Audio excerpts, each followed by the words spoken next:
Creative Player here, back with yet another episode of the tattoo tutorial series, and today we are going to be discussing facial hair. Many of the concepts that we discussed in the last tutorial regarding eyebrows are going to apply here as well.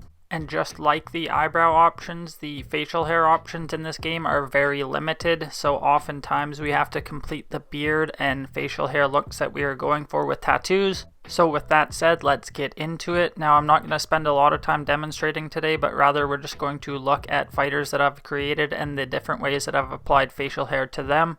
We're going to start with Giorgio Petrosian, and this is Irizumi number 3 tattoo, and I filled out his entire beard with this tattoo in different shapes, sizes, and opacities to follow his beard line. There is actual in-game facial hair on his face as well, but it mostly covers his mustache and a little bit of his chin, so the rest of the entire beard is composed with Irizumi number 3.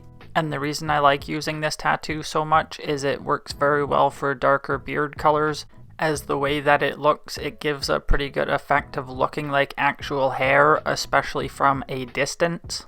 And it's also versatile enough that we can use it as edges of the beard as well as filler for the beard. Here we have UFC fighter Brian Kelleher, and in this case his facial hair is lighter, so I used Fantasy Tattoo number 3, and I brought it down in size and made it a thin rectangle to use it as a beard connector, so simply a line that goes from his chin hair to his mustache.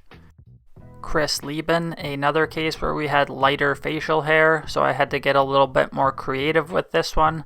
Essentially, I filled out the beard by using Shapes 24, which is an orange color, to turn his facial hair orange, and then I went in and stacked Irizumi 3 on top of it to add texture to make it look like facial hair. So what you're seeing now is just me cycling through each of the tattoos that I used.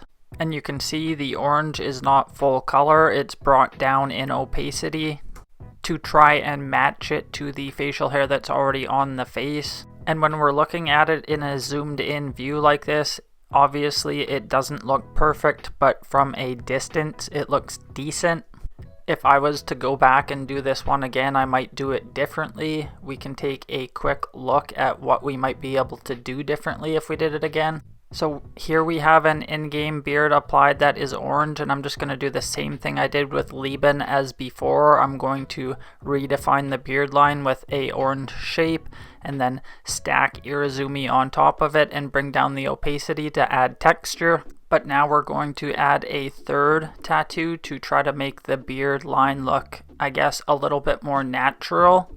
And I don't do this a ton, but I've watched a lot of the other creators do this to fill in beards. And that is taking the tattoos at the bottom of the shape section, in this case Shapes 186, which is the blurry orange shape. And we're going to elongate it slightly and run it along the edge of the beard line, basically to try to transition the beard line from hair to no hair, rather than just having a solid line. You could also try filling in the entire beard with those shapes. I don't do that myself, but it might look better. I've seen other people do it rather than using the solid shapes. Here's another example where I heavily used Irizumi 3, and that is with Sakuraba. So I filled in almost his entire beard with this tattoo in various shapes and sizes. As you can see, there's a few black tattoos mixed in, but for the most part it was Irizumi number 3 with opacity brought way down just to give the effect of kind of the 5 o'clock shadow. Here we have Drake. This is one that I did recently where I stacked Irizumi 3 as the base layer and went back in with blurry black shapes, which is Shapes 181, to fill in the color of the beard. As I said, I don't do this often, but I was experimenting in this case, and then we also added Critter Font 9 to supplement the mustache because the mustache on this preset beard was a little bit too low. And then we end up with something closer to the result that we were hoping for. Keanu Reeves as John Wick. Now this one took a little bit more time and effort. First with the mustache, I started with Shapes 118 as a guide. And then I went in and filled in the areas that I needed to fill in with Mythos Font 9, and this was a lot of tattoos. But because of his distinct beard style, it was important that we got the mustache as well as hair on the side of his face correct. I was aiming for the mustache to be the same color as the hair on his chin, and then the hair on his cheeks is going to be a little bit more sparse. So I used various different tattoos on his cheeks, starting with Animal 7, just for example. And then again, for the most part, I went back in with Irizumi 3 to fill in the rest of his beard, trying to match his beard line as well as increasing or decreasing the opacity where necessary.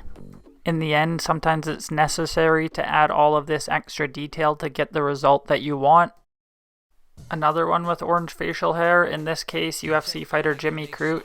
Now here I used Irizumi as my base layer and then stacked orange tattoos on top of it to turn the color of the hair orange. So this is the opposite order of tattoos that we used on Chris Lieben, for example. So there's not necessarily a right way to order things, but again, I'm just experimenting here. And sometimes if facial hair is not that dark, you can get even simpler, like I did here on Michael Chandler's mustache. So we started with Mythos Font 3 and stacked Shapes 118 on top of it, and then brought the opacities way down and ended up with a subtle mustache. Similar mustache, different method. Here is Jason Bourne. This is a case where I used Shapes 181, which is the blurry black shape, to compose his mustache. Again, I'm just always experimenting to see which tattoos I end up liking the best.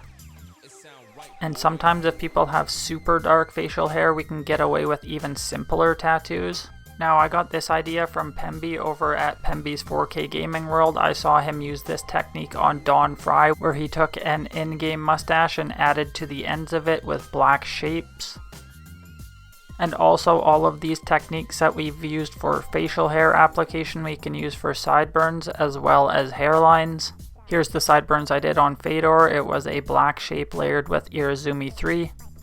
Slightly different style, but same idea for Sakuraba. So we have Irizumi 3 underneath and then an orange triangle stacked on top of it to give us the pointy sideburn effect. And then for the other side I did something slightly different, again just for experimentation purposes, but the bottom layer was Angels Demons 1 followed by Irizumi 3, and then again the orange triangle on top to add the color to match his hair. I'm realizing as we go through these examples that all of my examples seem to be either black hair or orange hair, but you can make it work with any hair color really by experimenting with the different shapes, colors, as well as playing with the opacities of the tattoos that you're using.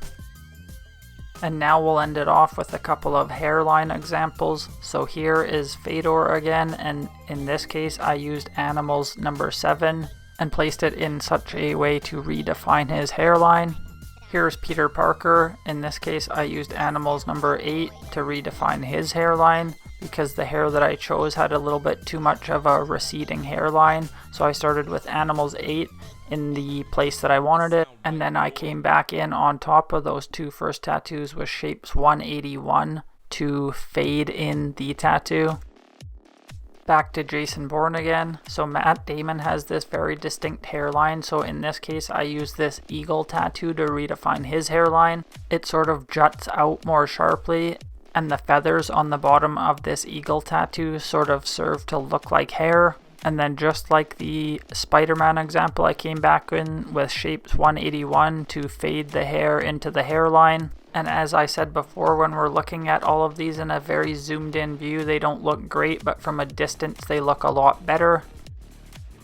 And finally, our last example for today is Aaron Pico, and I used here Shapes 72 to redefine his hairline.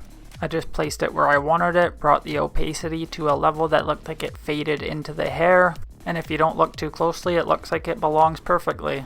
And that's it for today's tutorial, so hopefully that was a lot more ideas for you guys to play with and experiment with. And in the next episode, we are going to be looking at some of the effects that we can achieve by placing tattoos around the eyes.